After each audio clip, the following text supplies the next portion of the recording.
Assalamualaikum warahmatullahi wabarakatuh. Kami dari kelompok 1 ingin menyampaikan sebuah film berjudul Ketika Bung Diende.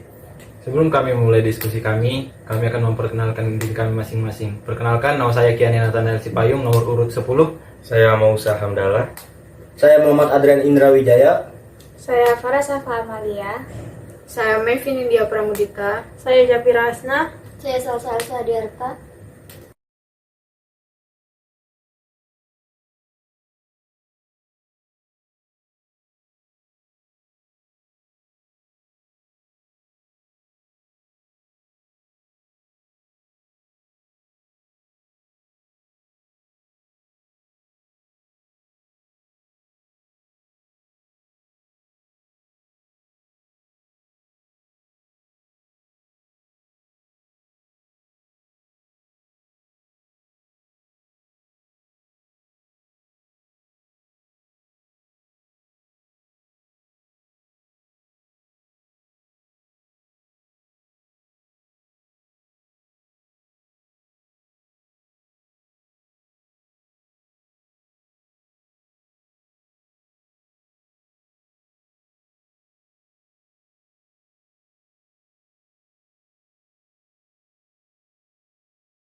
Jadi aku sama teman-teman aku habis nonton film Ketika Bung Diende.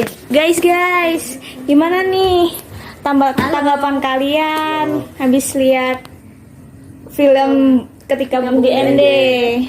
Keren. Terus asik. Filmnya mind blowing sekali. Menurut saya mengesankan untuk para remaja yang mau menciptakan ingin mencari tahu masa lalu. Iya, betul. Iya, sejarahnya ya guys ya. Dan inspiratif juga. Terus kita jadi tahu sebelum kemerdekaan tuh perjuangan Bung Karno tuh gimana. Jadi setelah kami menonton film Ketika Bung Diende, kami mencatat poin-poin yang telah kami buat.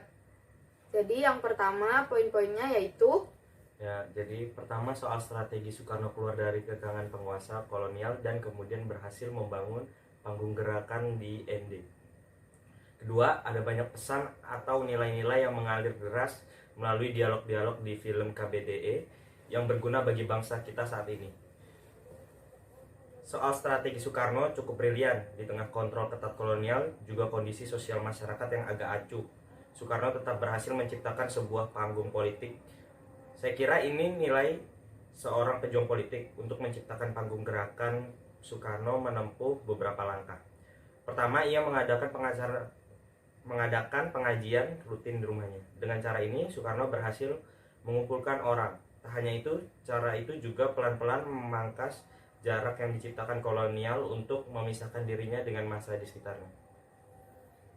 Poin yang ketiga yaitu Soekarno juga menjalin persahabatan dengan Pastor SVD di ND, yakni Pastor Johannes Buma, regional atau pemimpin SPD Region Sunda Kecil, dan Pastor Gerardus Huiting, Pastor Paroki ND. Dengan begitu, Soekarno terus mematahkan politik isolasi yang dijalankan oleh Belanda. Ketiga, Soekarno membentuk kelompok Tonil atau Sandiwara. Para pemainnya adalah rakyat jelata. Sebagian di antara mereka buta huruf dan tidak bisa berbahasa Indonesia dengan baik. Bayangkan tingkat kesukarannya, tetapi Soekarno berhasil. poin yang keempat yaitu film Ketika Bung Diende juga kaya dengan pesan-pesan ideologis. Misalnya dialog antara Peter Wijing dengan Soekarno. Wijing menanyakan, "Apakah Anda membenci Belanda?" Soekarno menjawab, "Masalahnya bukan bangsa Belanda, melainkan imperialisme." Ini pandangan Soekarno sejak awal turun ke gelanggang pergerakan. Sebagai seorang nasionalis, ia menyadari bahwa kolonialisme tidak bisa dipisahkan dari nafsu imperialisme, yakni kepentingan negara kapitalis maju untuk mengeksploitasi ekonomi negara jajahan, dengan menjadikan negara jajahan sekedar sebagai penyedia bahan baku bagi industri negara kapitalis maju. Penyedia tenaga kerja murah sebagai pasar bagi produk industri negeri kapitalis maju dan tempat penanaman modal asing. Poin yang kelima, Bung Karno menghasilkan beberapa karya berupa naskah pementasan tonil atau drama, diantaranya 1945 dan Rahasia Kelimoto, yang dimana sempat ditampilkan di hadapan misionaris Belanda dan Filipina di Ende. Selain dengan mendirikan grup teater, Bung Karno juga mengadakan pengajian setiap malam Selasa dan Jumat. Poin yang keenam, pengajian ini ternyata tidak hanya dihadiri oleh orang-orang yang berasal dari kelas bawah dan orang-orang terdekat Bung Karno seperti Ahmad Lanjar atau Ferdinandus Rikin, tetapi juga dihadiri oleh beberapa orang yang berasal dari kota dan bahkan seorang tenar dari Pulau Jawa. Poin ketujuh ialah selain lewat kedua hal di atas, Bung Karno juga akrab dengan beberapa misionaris, yang dimana salah satunya adalah Pastor Huiting, Hans de Kraker, yang dimana ia mendukung beberapa usaha Bung Karno, seperti ketika mereka mencoba untuk mementaskan Rahasia Kelimoto yang pada awalnya mendapatkan tantangan bahkan dari pihak gereja sendiri. Poin ke-8, kegiatan-kegiatan tersebut tidak hanya mempermudah Bung Karno dalam mendekatkan dirinya dengan masyarakat ND yang berasal dari berbagai golongan, tetapi juga memudahkan Bung Karno dalam menggali gagasan kebangsaan yang sebenarnya dia dan tokoh-tokoh lainnya sudah memikirkan hal tersebut ketika ia masih berada di Bandung. Jadi kesimpulan yang dapat kita adakan yaitu ND sangat mempengaruhi Soekarno, terutama dalam merumuskan dasar negara Indonesia kelak, yakni Pancasila. Kehidupan rakyat ND yang berasal dari berbagai suku, bangsa, dan agama tetapi hidup rukun dan damai benar-benar memperkaya imajinasi Soekarno terhadap Indonesia merdeka kelak. Bahkan itu menjadi bahan renungannya setiap hari di bawah sebuah pohon sukun. Film ini yang disponsori oleh Kemendikbud RI memperlihatkan betapa kentalnya pengaruh Marxisme terhadap Soekarno, sesuatu yang banyak disangkal oleh kaum marhainis dewasa ini, sesuatu juga dicap sesat di masa Orba. Hanya saja dalam sebuah dialog dengan Asmara Hadi di film ini, Soekarno menegaskan Marxisme saya itu adalah Marxisme yang di dalamnya menggema suara Tuhan. Apa maksudnya entahlah. Lalu poin selanjutnya yaitu Soekarno memang seorang Marxis.